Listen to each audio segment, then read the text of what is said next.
संशयास्पद वस्तू मिळाली आहे, ही इथे लावलेली होती याच्या इथे.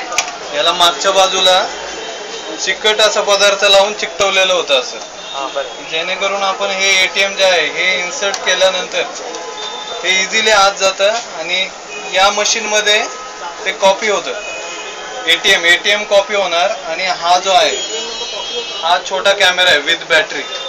या कॅमेऱ्यामध्ये तुमचा पासवर्ड रेकॉर्ड होण्यासाठी हा कॅमेरा इथे असं चिकटवलेला होता. आणि जे तुम्ही कोड नंबर बटन प्रेस करतात, जो कोड नंबर तो याच्यामध्ये रेकॉर्ड होतो. त्याच्या मागच्या बाजूला पेन ड्राईव्ह आहे, ही बॅटरी असेल, बॅटरी पेन ड्राईव्ह, असं सगळं असे हे तुमचं प्रत्येक पिन रेकॉर्ड होण्यासाठी हे लावलेलं होतं. तर एक लेडीला ते मिळालं इथं, ते खाली पडल्यानंतर त्यांच्या लक्षात आलं. आणि हे सुद्धा आपण बघायचं, याची लाईट ऑफ असते, आतल्या याची लाईट ऑन असते. तर ही काळजी घ्यायची, लाईट ऑन आहे की नाही आणि कॅमेरा वगैरे कुठे चिकटवला की नाही याची काळजी घ्यायची सगळं.